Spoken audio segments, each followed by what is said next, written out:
And this is where the real discrimination is. Let me finish this because I got to get my message back because you put the other message out. If you want to look for discrimination, it's in the judicial system. 14% of the inner city blacks commit drug crime. 67% of blacks are in prison.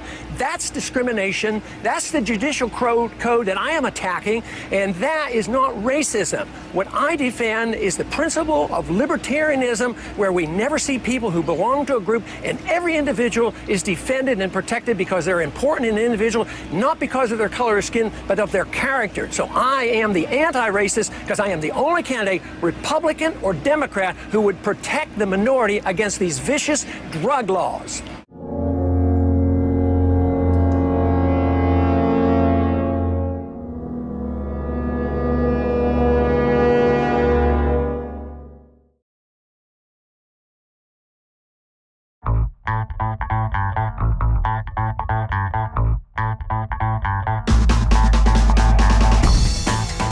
Congressman, when you do get to a front-runner status as you have and are, invariably they start digging more into the past. These newsletters your name was associated with in the mid-'90s are seen as many to be racist. They say that you're a racist.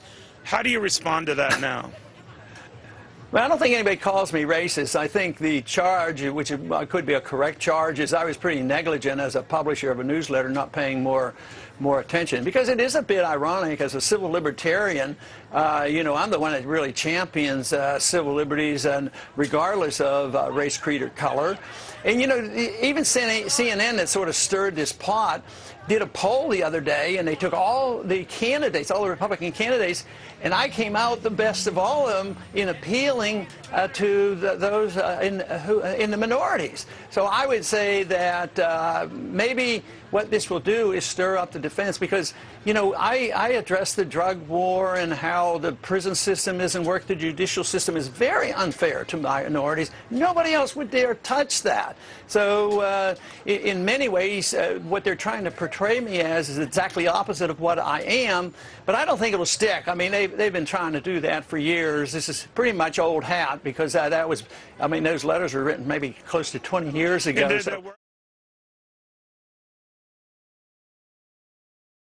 I would like to believe that if we have a freer society, it will take care of blacks and whites and everybody equally, because we're all individuals, and to me that is so important. But if we had equal justice under the law, I think it would be a big improvement. If we had probably a repeal of most of the federal laws on drugs and the unfairness on how blacks are treated with these drug laws, it would be a tremendous improvement. Congressman Paul. A system designed to protect individual liberty will have no punishments for any group and no privileges. Today, I think inner city folks and minorities are punished unfairly in the war on drugs. For instance, blacks make up 14% of those who use drugs, yet 36% of those arrested are blacks, and it ends up that 63% of those who finally end up in prison are blacks. This has to change. We don't have to have more courts and more prisons. We need to repeal the whole war on drugs. It isn't working. We have already spent over $400 billion since the early 70s, and it's a wasted money. Prohibition didn't work. Prohibition on drugs doesn't work. So we need to come to our senses, and absolutely, it's a disease. We don't treat alcoholics like this. This is a disease, and we should orient ourselves to this. That is one way you could have equal justice under the law. Thank you, Congressman. Congressman Paul's support has gradually been slipping for the death penalty among all Americans.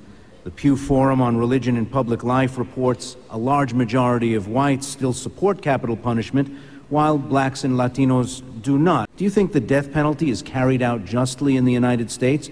And do you want to see it continued during your presidency? 30 seconds, Congressman. You know, over the years, I've held pretty rigid to all my beliefs, but I've changed my opinion about the death penalty. For federal purposes, I no longer believe in the death penalty. I believe it has been issued unjustly. If you're rich, you get away with it. If you're poor and you're from the inner city, you're more likely to be prosecuted and convicted. And today, with the DNA evidence, there's been too many mistakes, so I am now opposed to the federal death penalty. Thank you, Congressman. Senator Brownback. I'm not a racist. As a matter of fact, Rosa Parks is one of my heroes. Martin Luther King is a hero because they practice the libertarian principle of civil disobedience, nonviolence. Libertarians are incapable of being a racist because racism is a collectivist idea. You see people in groups. A civil libertarian like myself see everybody as an important individual. It's not the color of their skin that is important, as Martin Luther King said. What is important is the character of the individual. You know what is really interesting, though, and this might be behind this, because I, as a Republican candidate, probably am getting the most number of black votes and black supporters, and now that has to be undermined. And I do this because I attack two wars that blacks are suffering from.